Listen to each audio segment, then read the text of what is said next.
જાણીતી સેવાભાવી સંસ્થા શ્રી સત્યમ સેવા યુવક મંડળ દ્વારા સુશીલાબેન શાહ હોલ ખાતે 112માં એટીએમ લગ્નનું સુંદર આયોજન કરવામાં આવ્યું હતું।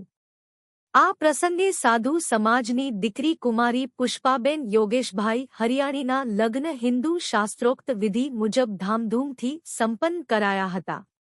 સંસ્થા દ્વારા દીકરીને કરિયાવર રૂપે વિવિધ ભેટસોગાદો પણ અર્પણ કરવામાં આવી હતી।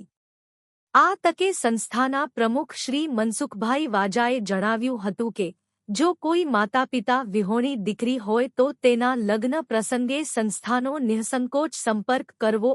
આ મંગલ પ્રસંગે નવદંપતીને આશીર્વાદ આપવા માટે શ્રી અલ્પેશભાઈ પરમાર, શ્રી બટુક બાપુ, શ્રી ચંપકભાઈ જેઠવા, શ્રી યતીનભાઈ કારિયા, શ્રી દીપલ રૂપારેલિયા, સરોજબેન જોશી, શાંતાબેન બેસ, અરવિંદભાઈ માડિયા અને જયાબેન પરમાર સહિતના અગ્રણીઓ ઉપસ્થિત રહ્યા હતા।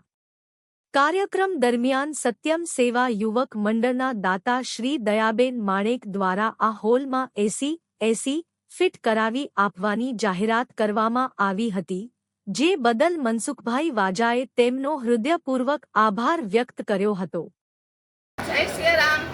આજ તારીખ 1/5/26 શુક્રવારના રોજ સત્યમ સેવક યુવક મંડળ થકી આજે 113માં એટીએમ લગ્ન અંબિકા ચોક રામધૂન મંડળ ખાતે સુશીલાબેન શાહ હોલ ખાતે યોજેલ છે, જેમાં રાજકોટ નિવાસી સાગરભાઈ અને જૂનાગઢ નિવાસી પુષ્પાબેન, જેમની આર્થિક સ્થિતિ નબળી હોય અને તેમણે મનુભાઈ, અમારા પ્રમુખ છે મનુભાઈ વાજા, તેમને કાને વાત નાખી અને અમે આ એટીએમ લગ્નનું આયોજન કરેલ છે અને જેમાં બધાનો સાથ સહકાર મળેલ છે અને લગભગ 55 જેટલી વસ્તુઓ અમે એમને કરિયાવર રૂપે ભેટમાં આપેલ છે।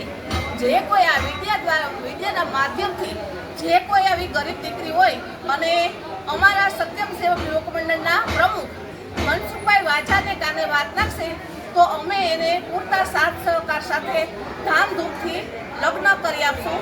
જય સિયારામ। હું દયાબેન માણેક બોલું છું, સત્યમ સેવા યુવક મંડળના અમે સભ્યો છીએ।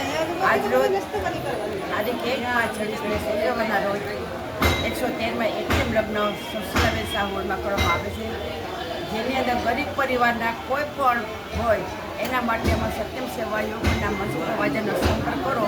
આ પ્રસંગ અમે ધામે ધૂમે ખૂબ જ ઉત્સાહથી અને કરિયાવર આપીને એને કરાવવામાં આવે છે।